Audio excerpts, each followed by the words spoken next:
I like that. It sort of, I don't know, presupposes or it kind of hints at this idea that like things as they are will naturally develop in a healthy way, kind of an inherent goodness, so to speak, Yeah. to creation, to the structure of reality. Yeah, that's right. That's cool. That's cool. I definitely agree with that myself. I think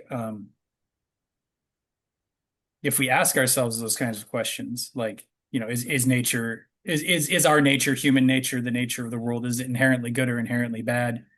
Um, you don't always have to ask yourself that question, but when you do, you kind of have to choose good, or it's very sort of hopeless. If the nature of the world is inherently evil, then even if you try to do good, you're always struggling. You're always sort of trying to make up for something. And I think there's something unnatural about that because if you're always trying to make up for something, you can't ever just rest and be, which seems like a lot of spiritual practices kind of encourage us, whether it's prayer, whether it's, sort of a mystic Christianity, or Buddhism, obviously Buddhism, meditation. They all seem to kind of point to like the ability to just be, which is what Rousseau's talking about, to just be without anything on top of it, so that we can kind of uh, return to that stillness, that original stillness that we come out of. Um, so yeah, that's pretty cool. I don't know. I don't know how much he dives into the Buddhist tropes, but it lines up with Buddhism pretty nicely to me from what you're saying.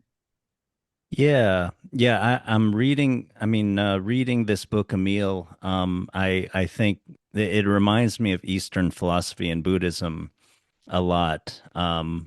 Like one thing he says is that most of the important virtues are negative.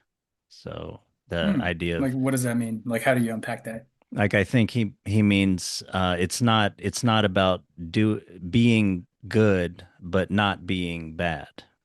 So and so Hmm. that's like that returning to the natural state or yeah, not uh yeah, yeah, Yeah. not about yeah, counteracting a bad, but just not having bad things on yeah, just not a sorry, I'm not being very articulate, but not being good so much as letting go of bad.